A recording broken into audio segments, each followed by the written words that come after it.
Good afternoon, everybody. Welcome back to the Tuesday PM session for the Private Well Conference. We're going to start off with 3 lightning talks today, and our first speaker is Danielle Desmarius. Hopefully I didn't butcher that. Danielle is from RCAP Solutions, which is the Northeast RCAP, and she has experience in marketing and managing projects and has a great enthusiasm for ensuring individual wells have access to safe, clean water. Today, she will be talking about observations on testing frequency and guidelines based on private well owner visits in Massachusetts. One more thing, our lightning talks this year, we only have 3 in one session. We got out all that information late this year. Usually we have 2 or 3, and to me, they're one of the best things in the conference. We will do better next year, and we appreciate the folks who did sign up today. And so with that, Danielle, take it away.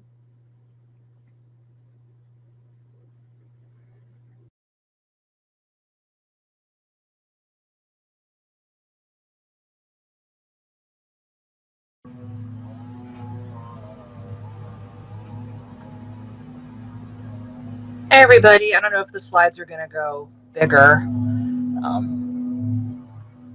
It's being adjusted. Okay, awesome. Okay, all right, timing started. All right, so this is my lightning presentation on observations on testing frequency and guidelines based on private well owner visits in Massachusetts, and I hope everybody can hear me okay. Okay, looks like you can. Great. All right, so I work for RCAP in Massachusetts. So I'm a well assessment specialist. And I chose that photo on purpose because it's snowy and cold and it's been, 98 degrees here. I think it was 89 2 days ago in Western Mass. So it's been a little warm. I also was involved in wetland assessing before I worked at RCAP and worked for some municipalities. And working with municipalities led me to be involved in this project where we collected 240 data points, covering 6 small towns across the whole state for the well assessments. And lots of questions came up when I approached, when we went to private homes, and they asked me, number one was, how do I test my well water for the assessment? Even though we had kind of explained it in some of the emails, people still were a little confused or concerned how we tested. So we empowered homeowners to take samples. We did the standard kit, E. coli, bacteria, and then the standard assessment and radon. And people were scared, but I talked them through it step by step, especially bacteria, don't touch it on the counter. Lots of good feedback. And then they had concerns due to lack of knowledge on testing. So I handed out a lot of brochures and guidance, and they were really excited to learn more about how their well works, which made me happy to see that they are learning a lot. So I asked 40 homeowners from my town that I was assigned to, when was your last well water tested? I thought this was a fascinating question with kind of fascinating results, based on the fact that I don't own a private well. So I learned a lot about how people test and when. So a lot were in the last 3 years. Around 2018, there was quite a bulk of people that said that. 2016, 17, it still wasn't yearly, but at least it wasn't, 40 years ago. It was actually pretty recent. We had 2013. And then actually I was surprised how many people said they had never tested their well water ever. And they'd owned that house maybe since the 50s. I had some people that were older adults and they had never tested in their whole lives. So they were unaware they even needed to test. So this is the data I put together of, I know it's kind of small, that shows the number of homeowners in one town of last well test. So you can see I had 9 people that had never tested and 4 were unknown. They had no idea. They had no records. So the well manual was great because they could log it into the well manual and log in their date of testing and put their results in a little book. So they were happy to find out more about that. As you can see, there's a lot from, I like my favorite one was, 1980s, 1981. That's my birth year. And they thought that was recent. I said, that was 40 years ago at the time. That's not recent. So for the total of 240 pre-assessment questions, here are the survey answers about when was your last well water tested. I thought this was very interesting as well. More than 5 years ago, we had, 70 people. It's never been tested, about 30. And I thought these answers were kind of interesting to showcase really how people aren't testing the frequency they should. And a lot of people just, again, couldn't remember. Hence, the manual was great because they could log in the manual exactly what dates their water was tested. I had a lot of shrugs when we asked. They had no idea. And I thought that was pretty interesting and a little concerning, at times, especially people that were more of a risk to E. coli and bacteria infiltrations because their well cap wasn't sanitary, or their well cap was older, or was a pit well, or was on top of a wetland, or there dead animals around it. So I got to tell people about frequency of testing. So again, how often should I test was one of the biggest questions I got, whether it was in person or an email from the 40 homes I visited. And we explained to them that can vary tremendously based on, your situation, especially when it comes to you want to do, bacterias, yearly nitrate, and get advice from your local or state health department. But what's interesting too is if you're in an area that's prone to flooding or an area that's prone to natural disasters, I told them you want to test immediately after a storm. Western Mass, we had a microburst burst through here, and that's something that people should have tested right after. And then every 5 to 10 years, based on health board recommendations, this list of fluoride, iron, lead, manganese, pH, hardness, copper, arsenic. And we wanted to just empower homeowners to test frequently and not wait 20 years, or in one case, my birth year, 40 years of not testing. So thank you for listening to my lightning talk, and I hope you learned something, and we'll take it away to the next person. All right. Thank you, Danielle. So for the lightning talks, the next two are recorded. So we're just going to go through those before we do any questions, and then we'll have the rest of our time for you all to ask questions. So I encourage you to do so. The project in Massachusetts is really cool. It's funded through the Health Foundation of Central Massachusetts, I believe. And so for all three presentations, get your questions together, and we'll spend some time talking to everybody after all three have been completed. Hi, my name is Ashley Mark, and I'm a Regional Community Engagement Coordinator within the MDHHS Division of Environmental Health. Today I will be talking about the MDHHS Statewide Drinking Water Campaign, our exploratory survey, and the Well Assessed project. At DEH, we serve to protect the health of Michiganders by educating residents about potential hazards and actions that can be taken to reduce health risk. The hope is that we can end or prevent injury from environmental, chemical, and physical hazards and promote equity.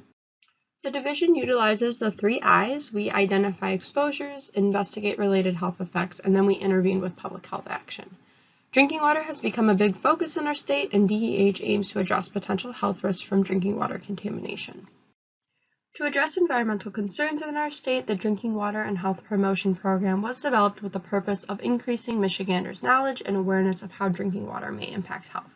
We hope to encourage residents to take action to reduce potential exposures. This program has identified 3 primary goals. Today we will be focusing on Goal 2, which is aimed at educating private residential well owners about the importance of well maintenance and testing. One of our first initiatives was our Care for My Well website, which houses all of our private well owner resources on one easy-to-navigate MDHHS website. It includes fact sheets, links to external resources, and recommendations for testing and filtration. We also developed a postcard mailer and worked with the Department of Environment, Great Lakes, and Energy to mail these to homes with recently modified or replaced wells, reaching over 2,300 well owners in the first round and expecting to reach about 1,800 in the next. We developed a toolkit that contains all of our private well owner education in one location that is easy to access, and this allows for easy sharing of important information to community groups. And it contains fact sheets, social media content, videos, worksheets, and our postcard mailer. This year we will be launching a drinking water statewide media campaign, which will help to deliver our drinking water messaging to residents across the state using a variety of media, including billboards, radio ads, online ads, TV spots, and other media. The final Goal 2 initiative is the Well Assessed project, which is a community engagement and education project aimed at improving awareness about the importance of regular private well maintenance. Note that though it involves an inspection by the homeowner, it is not intended to replace a formal inspection. In Michigan, the quality of drinking water from private wells is only regulated when a new well is first constructed or modified. Throughout the life of the well, it is ultimately the responsibility of the well owner to perform well maintenance and testing to prevent and detect contamination. As part of our needs assessment for the Drinking Water campaign, we disseminated an exploratory drinking water survey to better understand Michigan residents' knowledge, attitudes, and behaviors surrounding drinking water. Here you can see the reach of that survey. Of our 908 respondents, about 317, or 35% of participants, reported that their drinking water comes from a private residential well. In this chart, you can see the breakdown by region of Michigan. Of the respondents who reported getting their drinking water from a private well, 60% responded that they had not tested their drinking water for any contaminant in the past 3 years. The most popular contaminants tested for by well owners were lead and E. coli. More relevant to the Well Assess project, we asked well owners how much they agreed with the statement, "As a private well owner, I am responsible for making sure my water is safe to drink." Roughly 82% agreed or strongly agreed with this statement. Despite the majority understanding their responsibility as well owners, more than 1 in 3 well-owning survey respondents indicated that they had never inspected their wellhead, well cap, or well casing. This indicated a significant behavior gap. So I've discussed the need for the program, but how does the Well Assess project work? Participants will complete an online or printed survey that walks them step by step through a well inspection. They will record what they see and receive tailored recommendations based on their responses. We have collaborated with local health departments to pilot the program in a couple of Michigan communities for about 2 months beginning in June. Pilot participants will complete, in addition to the inspection survey, a feedback survey, and they will also receive a $20 gift card as a thank you. To recruit participants, we have developed a postcard mailer which will be delivered to each eligible home. We also have flyers to post in the community and have worked with community members to help spread the word through conversation and local social media platforms.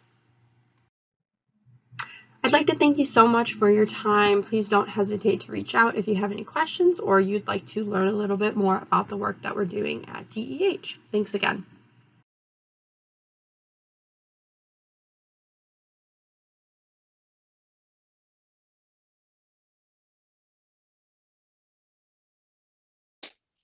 Hello, my name is Gary Hicks, and my lightning presentation is not about outreach to private well owners, but rather about to realtors and how they interact with private well owners.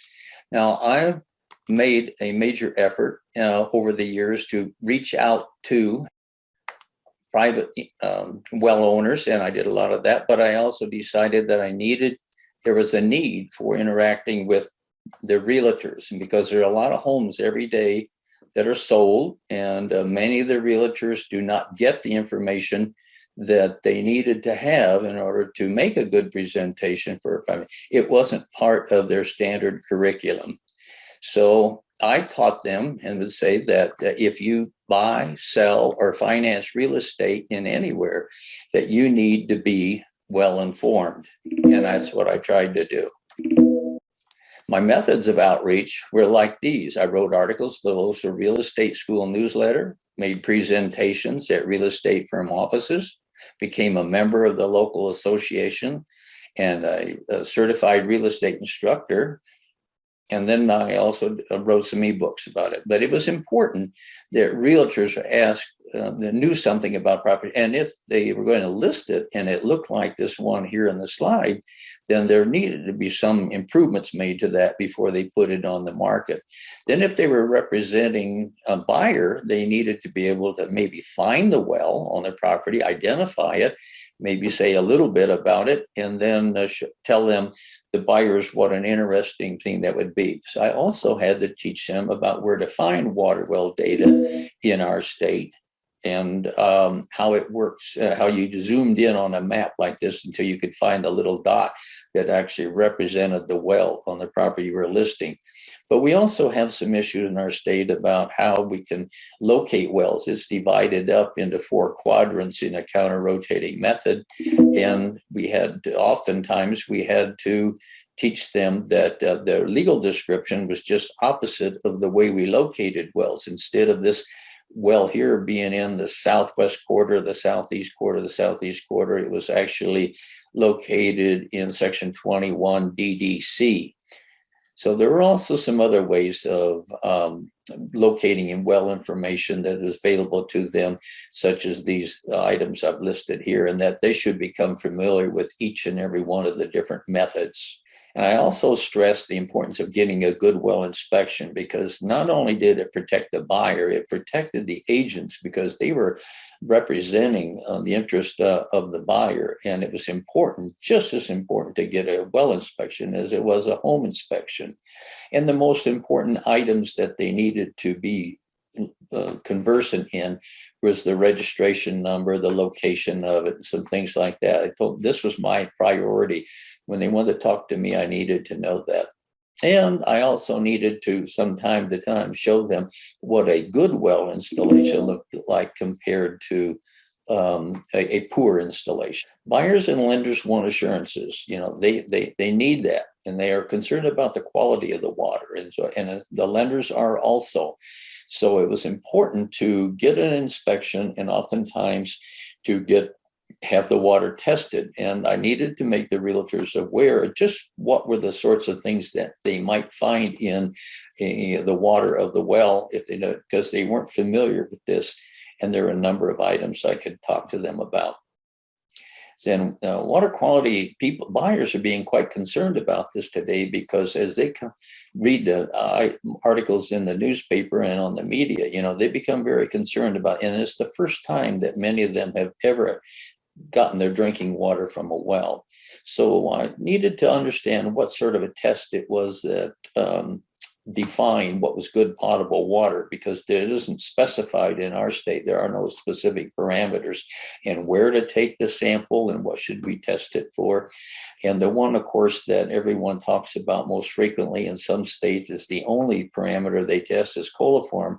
But we know that the positive indication for coliform isn't something that can't be corrected. Realtors also needed to understand that this water quality sampling takes some expertise. They should never go out and try and do that themselves for the buyer. And it takes some time to get the laboratory results back. So I want to thank you now for listening. You're now all considered to be well informed on the subject of outreach to realtors and mortgage lenders as they interact with private water wells. All right.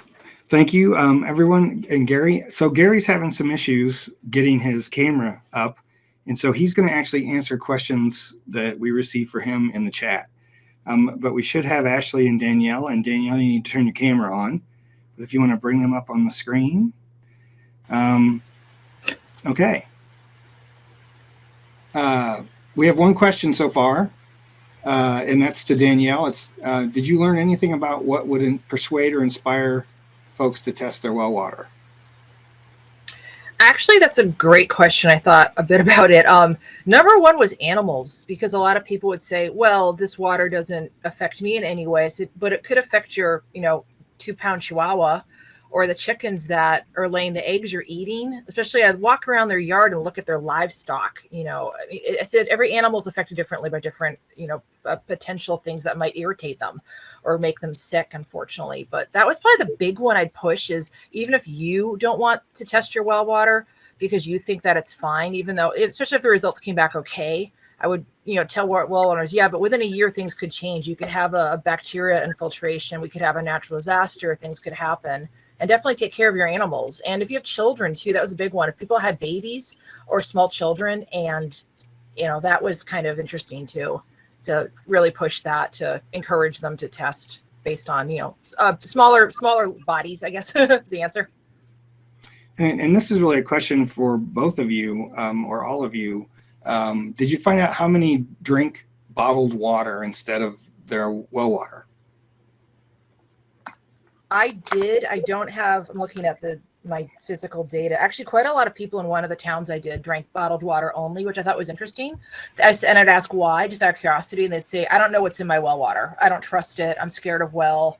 Or they already thought they didn't like the color or the taste, or it had a sulfuric kind of smell to it. I'm like, okay, well, let's talk about that and assess what could be causing that. But yeah, there were actually a surprise how many people. Or they would give it, ironically, they give it to their animals. They'd give their animals the well water, but they wouldn't drink it.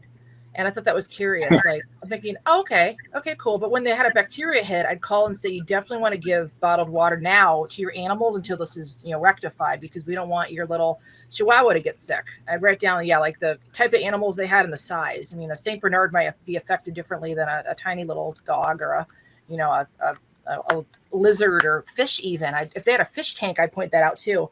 Purifiers aren't fish tanks, but if the water has issues, you want to, address that. Well, as a fish owner, I know fish tank water can be pretty important as far as what's in it. So well water is probably not a good start. Ashley, what about you? Yeah, well, as part of our exploratory survey, we did ask all participants. So this wasn't just well owners. This was included the people on public water as well. But we had about 17% of the respondents responded that they use bottled water for drinking. So it's a pretty significant grouping.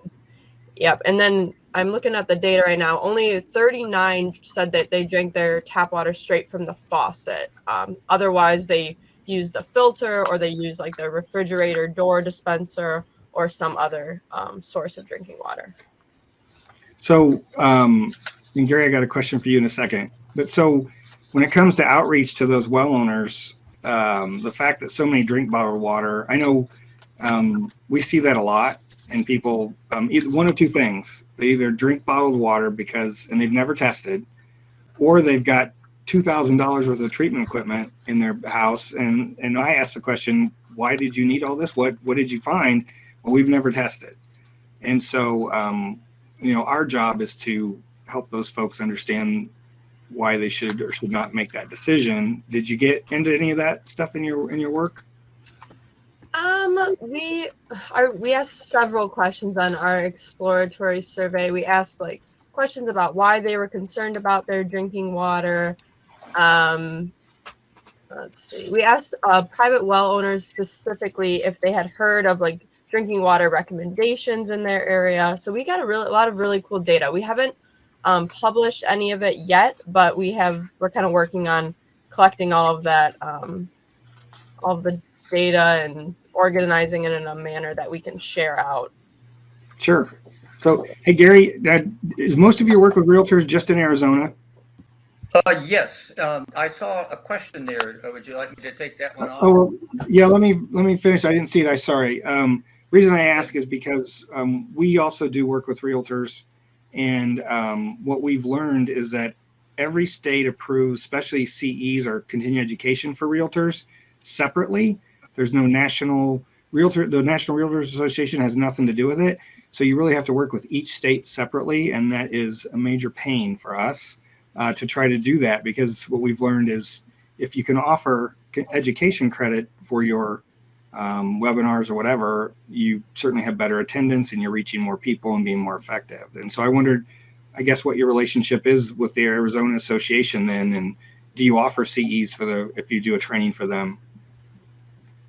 Well, yes, in order to do that, and let me tell you, first I want to thank the ladies for the information about the private well industry, people, because that was very good. And I spent a lot of time, prior to working with realtors, working with private well owners, usually through cooperative extension.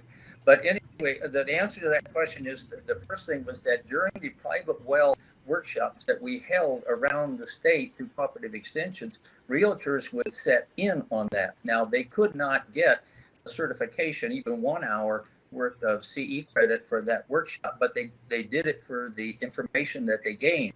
And then when I was a certified real estate instructor through a licensed school, then a 3-hour class would give them 3 hours of CE, and that was what was most productive. And it really helped because they're very involved with every private sale, but it is state by state. Certainly. All right, and there's another question for Ashley. I guess I can pop that up. I had it buried here. So you mentioned putting together social media plans. Is that something you'd be willing to share? And this is from Frida Von Qualen, who's in Minnesota Department of Health.